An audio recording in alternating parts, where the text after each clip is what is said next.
I don't feel like it's Oscar bait necessarily, but I just feel like it's strangely a film that I like for the aspects that make it seem like it's from another time. Got an announcement. Today my nephew is officially a man.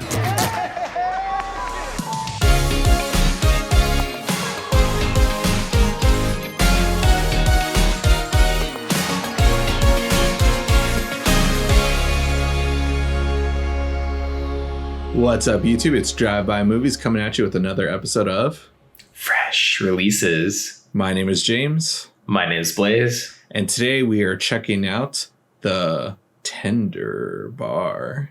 You gotta have it. If you don't have it, you never get it.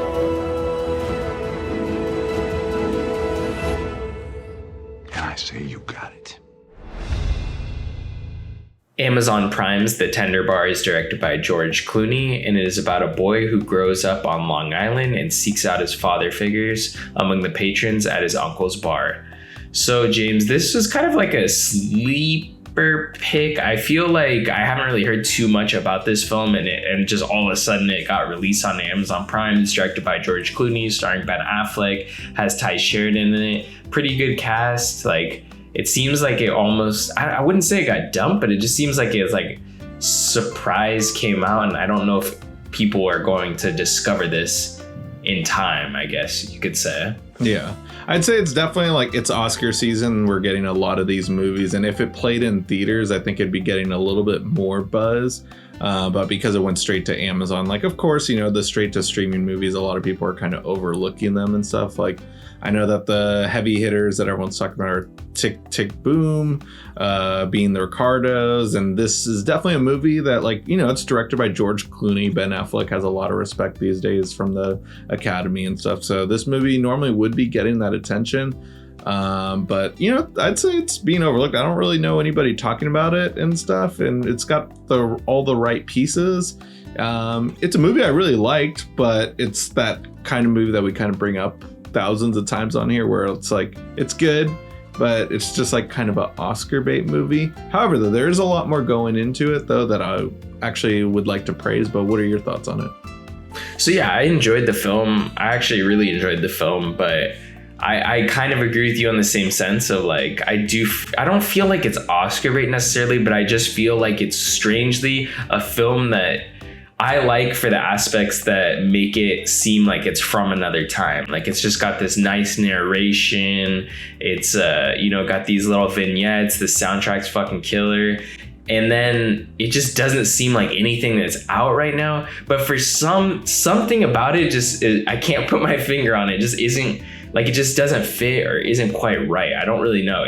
I did enjoy the movie, but I feel like the reason it's not firing on all cylinders is because there's something about it. I just can't put my finger on it. Yeah, that's exactly it. Something about it, just the nostalgia for it really worked for me. The narration by Ron Livingston I thought was really well done. And normally I think narration can go really bad sometimes or just come across very poorly. But it really made me feel like I was watching Stand By Me or Simon Birch, if any one of you guys remember the voiceover in that movie, or there's and A Christmas Story, just watched that recently. It was just fun just watching that with just pretty normal coming of age story, not a whole lot going, but just overall I'd say the story though isn't really anything that's groundbreaking by any means. I think Ben Affleck plays a great father figure, and I the actual father within the movie, seeing him those are some intense moments too. Ty Sheridan's great, but I think the movie just focuses too much on his the girl that he falls in love with in college, and they just make her out to seem like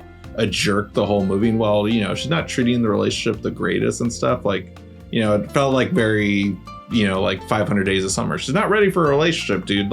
Quit making it seem like she's the bitch of the movie and stuff. She doesn't want a relationship and stuff. Yeah 100%. Maybe that's what it was, but I feel like it had all these aspects that I did really enjoy, but at the same time, also I have to say one thing, I thought that the runtime was a lot longer than it was, but after looking at the runtime, I'm dude, oh my God, thankfully a freaking movie that we watched in the past 5 to 10 weeks, I feel like that's like around 90 minutes. I feel like everything we watch is like pushing 2+ hours. Everything in theater is 2+ hours, and it's just annoying. Like, it's like, dude, come on. There's so many movies I skipped last year and coming into this year even, where it's like this runtime is ridiculous. This does not need to be 2 hours and 30 minutes plus. And we've watched a ton of movies on the show we've had that gripe with. This, I have to say, like, I'm glad it was a lot shorter, but there's something about it that did feel longer than it should have. Can you pinpoint what it was necessarily? Not really. I mean, I guess just in general, I think all vignette movies kind of suffer from that aspect of, like, if they're kind of bouncing a little bit through time or time is passing, like, it does make the film in general feel a little bit longer. So I think that's probably what it was within this movie. But I did like the fact that they have, like, the beginning of JR's whole life with him as playing a different actor, played by Daniel Ranieri. And then, you move on to Ty Sheridan and him and his, like, coming of age years. So I did like that whole thing, but I just feel like most all movies where if there's a voiceover and there's multiple actors playing different roles, like, through time, it's going to always feel a little bit longer than it should. Yeah, I definitely understand the logic with that. But yeah, I mean, I split this movie over 2 sessions and stuff. Love that feeling sometimes too. But the first half, though, like, I enjoyed enough, like, to where, like, that nostalgia feeling was really kicking in. I was like, oh, I can't wait to finish this later and stuff. And when I got through the second half, I'd say the second half didn't feel as great and stuff, especially because that's more when it hits the heavier parts with his actual father. But still, though, it was like a nicely flowed movie. And yeah, it felt short for me because I split it in 2s, though. But yeah, it's just like a lot of movies like this normally would hit that 2-hour range, and I can't stand it. I'm sick of it. I am petitioning them to stop making movies that, like, are 2 hours. They go back to 90 minutes. We don't need this. Like, I don't know why it's a thing making movies over 2 hours and stuff. Like, needs to stop. I can't hold my bladder for that long.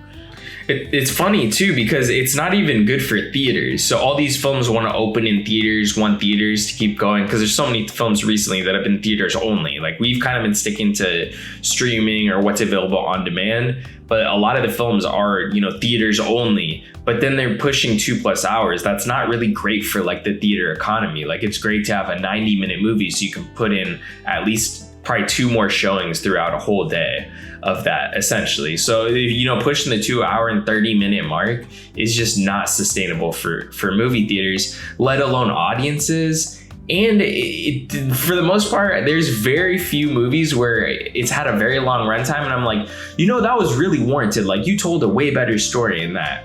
There are some here and there, but I think with a vast majority of, if you were to pull those films, they're just not going to be better being longer. It just doesn't work that way. Yeah. And it's no wonder why AMC is struggling also through the, like, even before the pandemic and, like, right now and stuff. Like, the pandemic is making it worse, but you got movies like Spider-Man playing. It's a 2.5-hour movie. Plus, you're making me sit for 30 minutes worth of trailers and 10 minutes of commercials before that. Like, first we got like 10 minutes of commercials when the actual showtime it said that I agreed with. Then I got 30 minutes of trailers. And finally I get the movie. Then I got to sit through end credits to watch this stupid end credit scene and stuff. Like, damn, that's a 3.5-hour night. It's got to stop, guys. Like, like, make movies back to 90 minutes and stuff. Like, glad that Amazon Prime is picking up some of these shorter ones, I guess, because, like, yeah, I can control my bladder properly and enjoy it a little bit more and stuff. Definitely.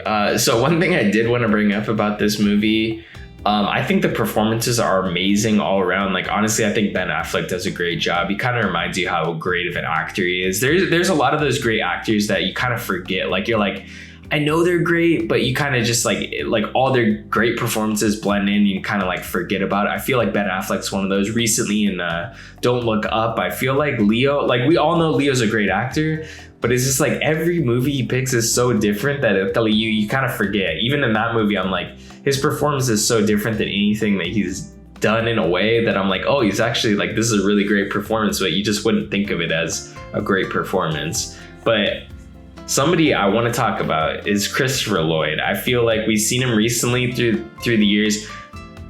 It's not about his performance, actually. It's about, everyone talks about Steve Martin. He doesn't age, whatever.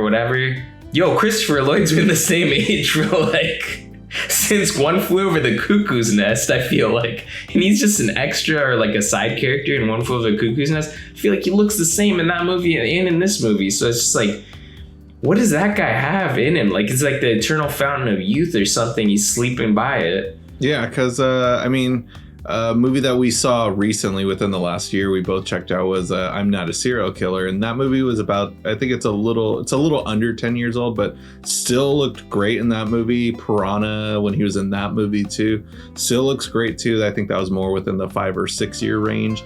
Then here we are again with him, and just like, wow, man, that dude is killing it. Like, now he's the proper age to play Doc Brown, it seems like. But also another actor though, like speaking of though, is Ty Sheridan though. Like, I really feel like he's finally back where he needs to be and stuff, just because he kind of fell off with movies I just could care less about, with Ready Player One and the X-Men franchise. Like, I get it, you gotta get your name out there, you gotta make those paychecks too, but you know, he started out swinging hard with some of his movies like Mud, as I mean, plenty of other movies too. I know he was in Joe, but that's just a movie that's like coming off at the top of my head, but I remember his performance in Mud was a huge stick out when that movie came out. But you know, with the Card Counter and this though, also he's a fantastic actor, and hope he still sticks with the indie rounds. I know he's got to make the money still, but like, you know, the indie movies is definitely like where he belongs, I'd say.